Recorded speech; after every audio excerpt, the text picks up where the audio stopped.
Hello guys, welcome back to my channel. आज की video में पढ़ेंगे human respiratory system. It is the most important topic in biology, बहुत important topic है। और इस टॉपिक के अंदर हम समझेंगे ह्यूमन रेस्पिरेटरी सिस्टम के डायग्राम को, हम समझेंगे मैकेनिज्म ऑफ रेस्पिरेशन को, किस तरीके से हम ब्रीद इन करते हैं, किस तरीके से ब्रीद आउट करते हैं, और आपके एग्जाम में किस तरह के क्वेश्चन आपके एग्जाम में आ सकते हैं। उन सभी चीजों को हम आज की वीडियो में समझेंगे। स्टार्ट करते हैं। सबसे पहले हम डायग्राम को समझते हैं। ये हमारा ह्यूमन रेस्पिरेटरी सिस्टम का डायग्राम, और इसको हम बहुत ही ध्यान से समझेंगे और बताएंगे किस तरीके से हम रेस्पिरेशन की प्रक्रिया को, रेस्पिरेशन के प्रोसेस को कंप्लीट करते हैं। सबसे पहले ये हमारा है नेजल पैसेज, ठीक है। इसके जरिए हम क्या लेते हैं, ऑक्सीजन को अपने नाक के थ्रू हम क्या करते हैं, इनहेल करते हैं। उसके बाद ये हमारा है माउथ कैविटी, फेरिंग्स, लैरिंग्स, इन सबके फंक्शन को हम पढ़ेंगे। बट फिलहाल के लिए ये आपका दो ट्रैकिया को हम विंड पाइप भी कहते हैं, ठीक है। ट्रैकिया को हम क्या कहते हैं, विंड पाइप कहते हैं। उसके बाद है rings of cartilage. Rings of cartilage का बहुत इंपॉर्टेंट फंक्शन होता है, आपके एग्जाम में पूछता है कि इसका फंक्शन बताओ। तो इसका फंक्शन ये है कि आपके विंड पाइप को कोलैप्स होने से बचाता है। वरना जिस तरह से आपने पाइप देखा है, जो हम टैप खोलते हैं, उस टैप से अगर हम पाइप अटैच करते हैं, अगर सॉफ्ट वाली पाइप होती है, और जैसे हम टैप को बंद करते हैं, वो जो पाइप होती है आपस में चिपक जाती है। मान लो कि मैंने सांस लिया, मैंने ऑक्सीजन को इनहेल किया, ठीक है। अब मुझे एक्सहेल करना है, और ऑक्सीजन को इनहेल करते ही मेरी जो सांस की नली वो चिपक गई, तब तो मैं ऐसे रुक जाऊंगी, मैं कार्बन डाइऑक्साइड को एक्सहेल ही नहीं कर पाऊंगी, तो इंसान का दम घुट जाएगा। तो हमारा जो विंड पाइप है वो कोलैप्स ना कर जाए, वो चिपक ना जाए, तो रिंग्स ऑफ कार्टिलेज को प्रोटेक्शन करता है। बहुत इंपॉर्टेंट क्वेश्चन आपके एग्जाम में आता है, ठीक है। उसके बाद आप देखो, जो आपका ट्रैकिया है, जो हमारा आपका जो सबका ट्रैकिया है, वो दो भाग में डिवाइड हो जाता है, ठीक है। उस दो भाग में जब ट्रैकिया हमारा दो भाग में डिवाइड होता है, तो उसको हम कहते हैं ब्रोंकाई, ठीक है। और उसके बाद जब हमारा जो ये था हमारा ट्रैकिया, मैं टी लिख देती हूँ, ये हमारा ट्रैकिया है, और ये जब दो भाग में डिवाइड हुआ तो ये हमारा क्या है, ब्रोंकाई है। उसके बाद बहुत सारे ब्रांच लाइक स्ट्रक्चर में क्या होता है, हमारा जो ब्रोंकाई होता है वो डिवाइड हो जाता है, ठीक है। ब्रांच लाइक स्ट्रक्चर, जैसे पेड़ की शाखाएं होती है ना, वैसे हमारा जो ब्रोंकाई होता है वो डिवाइड हो जाता है हमारे लंग्स के अंदर। तो उसको हम क्या कहते हैं, ब्रोंक्यूल्स कहते हैं। उसे क्या कहते हैं हम, ब्रोंक्यूल्स। और जो हमारे ब्रोंक्यूल्स के जो एंड होते हैं, जो खत्म जब होता है, तो वहां पे बलून लाइक स्ट्रक्चर होता है। क्या होता है, बलून लाइक स्ट्रक्चर होता है, इसको कहते हैं एल्वेलाई। और ये बहुत इंपॉर्टेंट क्वेश्चन है, रेस्पिरेटरी सिस्टम से एग्जाम में क्वेश्चन आए और एल्वेलाई से क्वेश्चन ना पूछे, ऐसा तो संभव ही नहीं है, ठीक है। तो ये हमारा है एल्वेलाई, ठीक है। उसके बाद ये हमारा डायफ्राम, जो ये हिस्सा दिख रहा है, ये हमारा क्या है, डायफ्राम है। ये रिब्स है, वो पसलियां, जो लोग कहते हैं ना कि हड्डी पसली टूट गई है, तो जो पसली है, अगर ये पसली इंसान की टूट जाए तो उसको सांस लेने में बहुत दिक्कत होगी, क्योंकि ये रिब्स है हमारे, ये हमारे लंग्स को प्रोटेक्ट करने का भी काम करते हैं।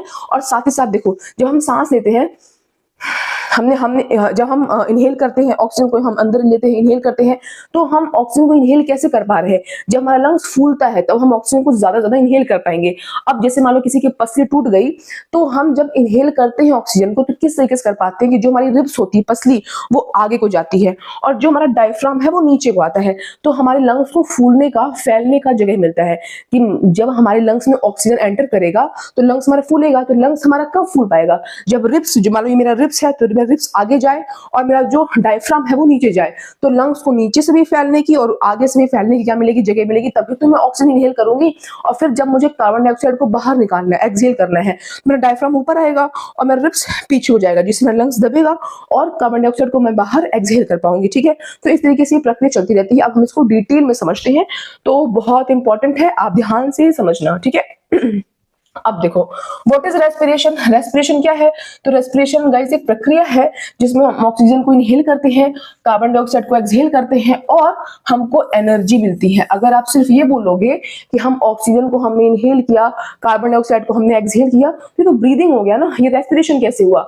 ब्रीदिंग में और रेस्पिरेशन में अंतर होता है। Breathing is not equals to respiration, क्योंकि ब्रीदिंग में सिर्फ और सिर्फ inhale exhale, that's it, this is only breathing. लेकिन रेस्पिरेशन में इनहेल एक्सहेल के साथ साथ जब हमको एनर्जी मिल रही है, ऑक्सीजन की प्रेजेंस में जब हमें एनर्जी मिल रही है, तो उसे हम कहते हैं रेस्पिरेशन। और रेस्पिरेशन से एक और इंपॉर्टेंट टॉपिक आता है, what is aerobic respiration and what is anaerobic respiration. अगर आपको पता है तो कमेंट सेक्शन में आंसर लिखना, नहीं पता होगा तो मैं कमेंट सेक्शन में इसका आंसर पिन कर दूंगी। It is a very very important question for your exam, ठीक है।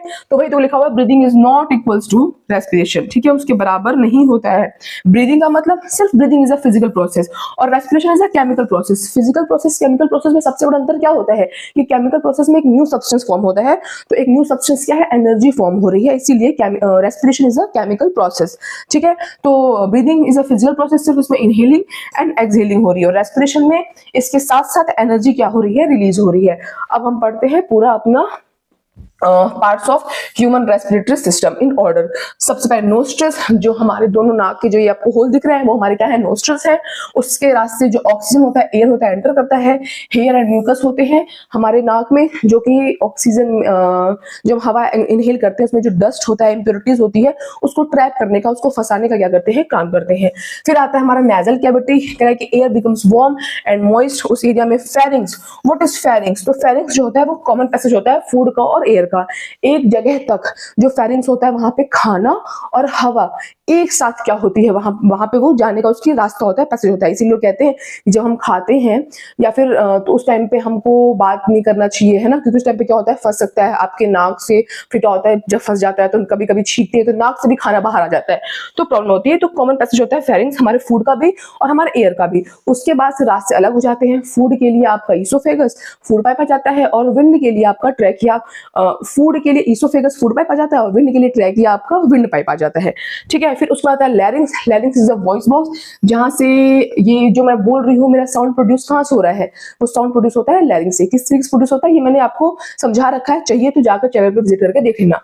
तो ये क्या करता है, साउंड को प्रोड्यूस करता है, कह रहा है हैज एपिग्लॉटिस, जो कि फूड को विंड पाइप में एंटर करने से प्रिवेंट करता है।